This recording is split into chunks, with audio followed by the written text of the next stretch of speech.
सोना आप लेके गए? वो एक भूखे इंसान है, उनको यही याद होगा पैसा, पर उनका मैंने टका भी नहीं उठाया, ना सोना। सोना मेरा यही जो मैंने पहन रखा है, मेरी मम्मी ने बना के मेरे दहेज में दिया था, मेरे लिए बना रखा था और मैंने अपना घर बेच के आई हूँ। इसके अलावा कुछ भी सच नहीं है। वो एक गाँव के आपको उनके घर और वो चीज़ें देख के लगा कि वो 7 लाख के मालिक होंगे। अब उन्होंने तो ऐसा बोला। आपका अगर उनके पास 7 लाख थे तो उन्होंने अपना कमरा क्यों नहीं बनवाया? झोपड़ी में क्यों रह रहे हैं? आपको लगा कि उनके पास वो 7 लाख के मालिक हैं? उनके पास टका नहीं है, वो ब्याज में ले के खा के रह रहे हैं। और ब्याज भी किससे लेते हैं? वो हिंदू ही है वहाँ पे जेकमाबाद सिटी में, शहर में हिंदू लोगों से ये ब्याज ले के हिंदू कौम का वहाँ पे खा रहे हैं। ये अमीर जान हाजी जो हैं, मुझे पर्सनली पता है, वहाँ पे जो ब्याज वगैरह या कुछ लेना देना होता है तो हिंदुओं से ही लेते हैं, क्योंकि वो जो जेकमाबाद के हिंदू हैं थोड़े पैसे वाले हैं, तो उन्हीं से ले के खा रहे हैं। तो कोई उनके पास पैसा नहीं था सर, वो पता नहीं कितने लाख का तो कर्जी है। लोग उनके घर में हर महीने भागे भागे आते हैं। इसलिए मैं सच बोल रही हूँ, इसलिए बगैर घबराए बोल रही हूँ। और दूसरी बात, ये मेरे साथ हैं तो मुझे इतनी टेंशन नहीं है। जब मैं जेल में बोलती थी तो मुझसे बोला नहीं जाता था, रो रो के बोलती थी, क्योंकि यहाँ इतना खौफ था तब। फिर उन्होंने मुझे विश्वास दिलाया, तुम सच बोलोगी तो तुम्हारी जीती होगी। तो इसलिए मैं सच बोल रही हूँ, इसलिए कोई डर नहीं है मेरे मन के अंदर। मरना एक दिन सब ने है सर, पर मैं बेगुनाह ऐसे गंदी मौत नहीं मरना चाहती।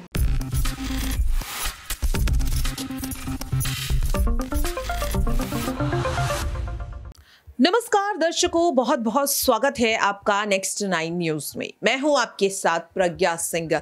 सीमा हैदर का मामला लगातार और ज्यादा गंभीर होता हुआ दिखाई दे रहा है। बता दें कि इस वक्त सीमा हैदर उत्तर प्रदेश की एंटी टेररिज्म स्क्वाड टीम की गिरफ्त में है। बीते 3 दिनों से लगातार एटीएस की टीम सीमा हैदर से पूछताछ कर रही है। बता दें कि इस दौरान सीमा हैदर से कई सवाल एटीएस की टीम बार बार पूछती हुई दिखाई दे रही है। सवाल लगातार ये उठ रहा है कि अपने आप को 5वीं पास बताने वाली सीमा हैदर आखिरकार जो एटीएस की टीम के सवालों के जवाब हर बार एक जैसे कैसे दे रही है। दावा किया जा रहा है कि एटीएस की पूछताछ में सीमा हैदर से कई बार एक सवालों को पूछा जा रहा है। यहां पर जो एक सवाल है उन्हें कई बार सीमा हैदर से पूछा जा रहा है और अब दावा किया जा रहा है कि सीमा हैदर बार बार एक जैसे जवाब दे रही है, जिससे कहा जा रहा है कि सीमा हैदर को ये जो सवाल है और इन सवालों के जवाबों को कहीं रटाया तो नहीं गया, क्योंकि सीमा हैदर लगातार रटे रटाए जवाब दे रही है। उन्हें बार बार सवाल पूछे जा रहे हैं और वो हर बार एक ही जवाब देती हुई दिखाई दे रही है, जिसके बाद अब दावा किया जा रहा है कि सीमा हैदर का नार्को टेस्ट और पॉलीग्राफ टेस्ट हो सकता है।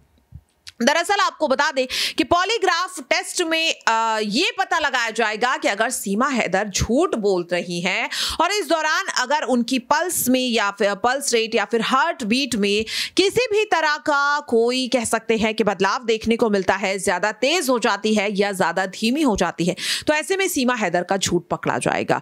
और अगर पॉलीग्राफ टेस्ट में भी कुछ सच सामने नहीं आता है तो आपको बता दें इसके बाद सीमा हैदर का नार्को टेस्ट भी किया जा सकता है।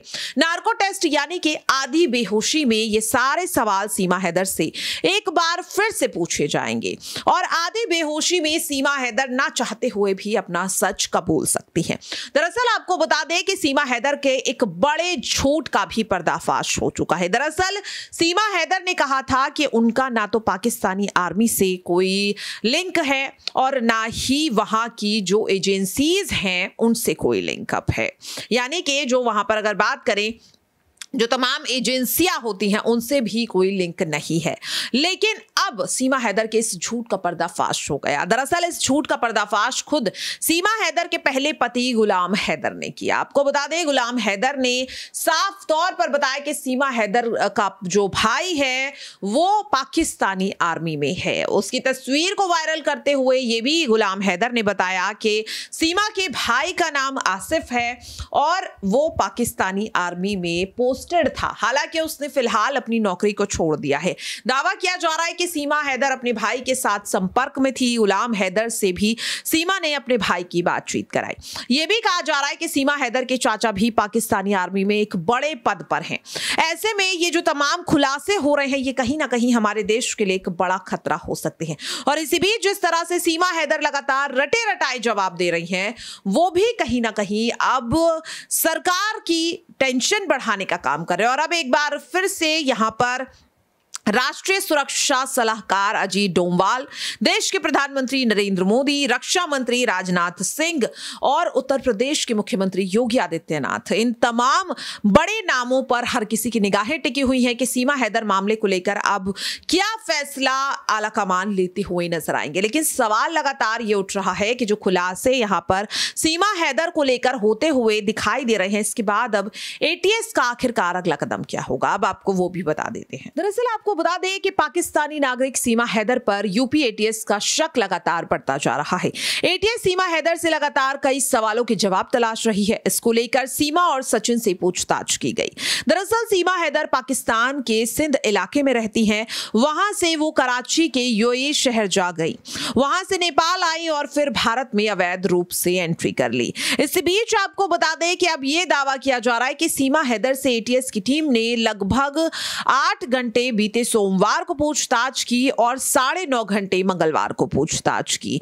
और अब यह बताया जा रहा है कि सीमा हैदर लगातार हर सवाल का एक जैसा जवाब दे रही हैं। दरअसल यूपी एटीएस को आईबी से भी कुछ इनपुट मिला, इसलिए सीमा के अलावा सचिन और उसके पिता से भी पूछताछ की जा रही है। शक है कि सीमा को कहीं आईएसआई ने तो नहीं भेजा और 15 दिनों तक छिपकर रहने के बाद भेद खुला तो सीमा पार से मिले इशारे पर लव स्टोरी वाला ड्रामा खेला जाने लगा।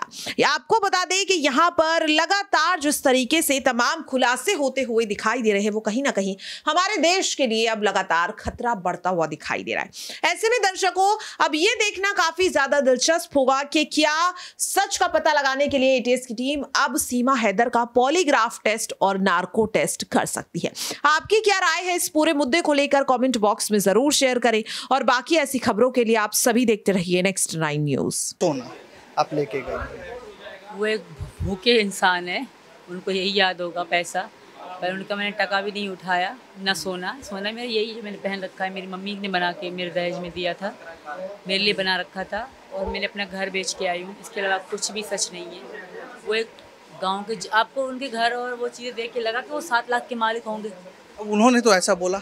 आपको अगर उनके पास 7 लाख थे तो उन्होंने अपना कमरा क्यों नहीं बनवाया? झोपड़ी में क्यों रह रहे हैं? आपको लगा कि उनके पास वो 7 लाख के मालिक हैं? उनके पास टका नहीं है, वो ब्याज में ले के खा के रह रहे हैं। और ब्याज भी किससे लेते हैं? वो हिंदू ही है वहाँ पे जैकमाबाद सिटी में, शहर में हिंदू लोगों से ये ब्याज ले के हिंदू कौम का वहाँ पे खा रहे हैं। ये अमीर जान हाजी जो हैं, मुझे पर्सनली पता है, वहाँ पे जो ब्याज वगैरह या कुछ लेना देना होता है तो हिंदुओं से ही लेते हैं, क्योंकि जो जैकमाबाद के हिंदू हैं थोड़े पैसे वाले हैं, तो उन्हीं से ले के खा रहे हैं। तो कोई उनके पास पैसा नहीं था सर, वो पता नहीं कितने लाख का तो कर्जी है। लोग उनके घर में हर महीने भागे भागे आते हैं। ये सिर्फ ड्रामा है और कुछ नहीं सर। अच्छा, आपकी जो शिक्षा हुई है 5वीं आप तक आपने पढ़ाई की है और 5वीं तक पढ़ाई करने के बाद इतनी बेहतर, मतलब कि लोग बोल रहे हैं, हमने तो सुना नहीं कि बेहतर आप इंग्लिश बोल ले रही हैं, चीज़ें लोगों को समझा पा रही हैं, या इतना ज़्यादा आप मीडिया फ्रेंडली है, कैसे बिना कोई घर में अभी तक रहने वाली महिला ये कर पा रही है, कैसे कर पा रही है? ये मेरी ज़ाहिर से सच है, मैं सच बोल रही हूँ, इसलिए बगैर घबराए बोल रही हूँ। और दूसरी बात, ये मेरे साथ हैं तो मुझे इतनी टेंशन नहीं है। जब मैं जेल में बोलती थी तो मुझसे बोला नहीं जाता था, रो रो के बोलती थी, क्योंकि यहाँ इतना खौफ था तब।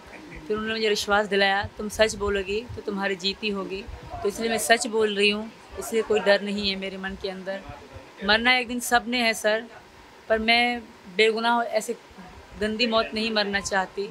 एक दिन मौत मुझे भी आनी है, आप सब हर किसी को मरना है। जो मेरे पापा थे वो भी चले गए, दुनिया में कई लोग आए हैं चले गए हैं, मेरी भी मौत होगी एक दिन, पर इस तरह की मौत मैं नहीं चाहती।